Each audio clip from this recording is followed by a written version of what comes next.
Hi, welcome to Manvi Renu diaries. ఈరోజు cheese balls ఎలా చేసుకోవాలో చూద్దామా. ముందుగా అయితే ఆలూని ఉడికించి స్మాష్ చేసుకోవాలి. తర్వాత అందులో ఆనియన్, మిర్చి కట్ చేసుకొని కొంచెం కారం, సాల్ట్, గరం మసాలా వేసుకోవాలి. తర్వాత చీజ్ తురుముకొని బ్రెడ్ క్రమ్స్ వేసుకొని కలుపుకోవాలి. ఇప్పుడు దీని మధ్యలో చీజ్ క్యూబ్స్ పెట్టుకొని బాల్స్లా చేసుకోవాలి.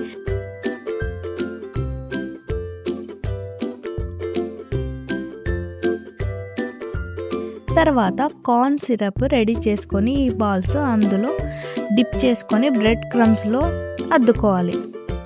తర్వాత ఆయిల్ వేడి చేసుకొని ఈ బాల్స్ అందులో వేసి ఫ్రై చేసుకోవాలి. అంతే, వేడి వేడి టేస్టీ చీజ్ బాల్స్ రెడీ. ఆ చీజ్ చూడండి ఎంత బాగా మెల్ట్ అయిందో. ఇలాంటి మరిన్ని వీడియోస్ కోసం ప్లీజ్ సబ్స్క్రైబ్ మై ఛానల్.